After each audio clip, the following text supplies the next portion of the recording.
Welcome, gamers. Welcome back to Gamers Bay. It's Daniel, and today we're going to take a look at a classic and albeit iconic racing game from back in 1987 called Rad Racer.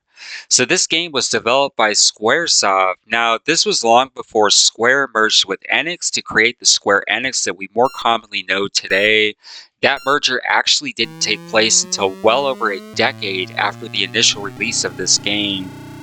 Now, the first thing to note about Rad Racer was that it was a very popular game back in the late 1980s, being a heavily sought after title on the original Nintendo Entertainment System. While the game was available in arcades on Nintendo's PlayChoice 10 cabinets, it was actually far more prevalent on home consoles than it ever actually was in the arcades. The game was an instant hit given its fast driving mechanics, decent graphics for the era, and its exhilarating and fast-paced gameplay. Now, one thing to note about Rad Racer was its incredible similarities to Sega's Outrun series. Now, just as with Outrun, wiping out takes time off of your clock, and it pushes you further from the finish line. Although one major difference between the two games was how the timers worked. Now, when the timer runs out in Rad Racer, you can still continue to coast until your vehicle loses speed completely.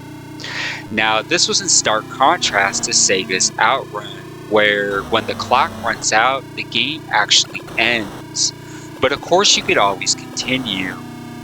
Now, another really notable similarity between the two games was the use of changing sceneries with each passing stage. Now, Rad Racer was a very challenging game given the game's sharp turns, as well as the super aggressive opposing vehicles who will often try to ram you off the road. Likewise, driving up over hills often seems to be the most challenging part of this game, as you often can't see incoming opponents until you actually reach them. Now, the game often did give players some notice when it came to dealing with those really sharp turns, with the use of red markers that appear on the sides of the road.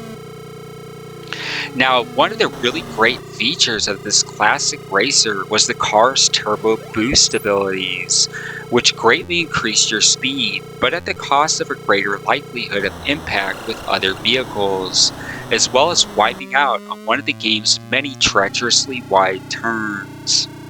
Now, while the game featured two different vehicles to race with, one being a Ferrari 328 and the other an F1 Formula race car, there really wasn't much of a difference in the way they handled on the road. They both pretty much seemed to handle the same, at least in my opinion. Now, the NES version of this game actually had a 3D mode, which made use of stereoscopic imaging to create the 3D visuals. And it came with a pair of 3D glasses, which I thought was really cool. And to be honest, it actually really did look cool. I mean, the 3D effects were pretty spot on.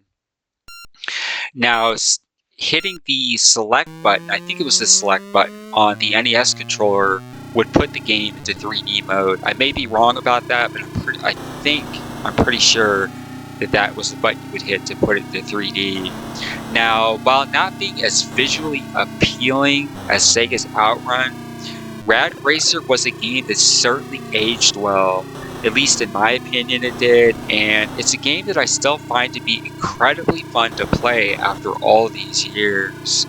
Now, no doubt about it, this game was a commercial success, at least in North America, though not without criticisms. So, some critics consider this game to be sort of a knockoff of Sega's Outrun, but honestly, I thought both games were very original in their own rights. So anyways, that is Rad Racer. What did you think about this game? Have you played this before? Let me know in the comments below. If you liked this video, please do consider giving a thumbs up and subscribing to stay up to date with our latest videos. So, if I think back to the days of the NES, I had hundreds of games on Nintendo back in the day, And if there's one game that always pops back into my mind, it's definitely Rad Racer. This is one of those games you just couldn't forget, and it was so popular, in fact, that it was like in practically every household in America had this game. Everybody had this game. And you did see it in arcades, but here's the thing. As a kid, every time we went to the arcades and I saw a Nintendo Play Choice 10 cabinet, those are the cabinets you passed up. Why? Because you already had those games at home, and people were more looking to play the exclusives in the arcade. And let's face it, the best games were reserved for the arcades back in the 80s and 90s. You know, the best games, the best graphics, you just weren't going to find those on home consoles. And, developers and publishers like Sega, Konami, Capcom, if you wanted to play their best games, you had to go to the arcade to get them. But Rad Racer was an awesome game. If you think back, about all the racing titles during the NES days, they were really sluggish. They were really slow. And here was a game that was like really fast, and you really had good control over the vehicle. In fact, that was kind of a shining point for this game, for Rad Racer, when it came to the controls, because I honestly thought you had better better controls in this game than you had in Sega's Outrun. Now, Sega's Outrun was just a lot easier to wipe out, and you could just really lose control a lot quicker. I felt like the controls were a lot better in Rad Racer. So anyways, a really awesome game. The younger generation may not be too familiar with this game. Definitely something worth checking out and playing if you get a chance. It does run in MAME. Of course, there are compilations out there that you can buy online. But anyways, like I said, if you like this video, please do consider giving a thumbs up. Throw some comments below. And I'm going to go ahead and tune out now, but I'm going to continue to play through the game, and you're totally welcome to continue to watch. And until next time, take care.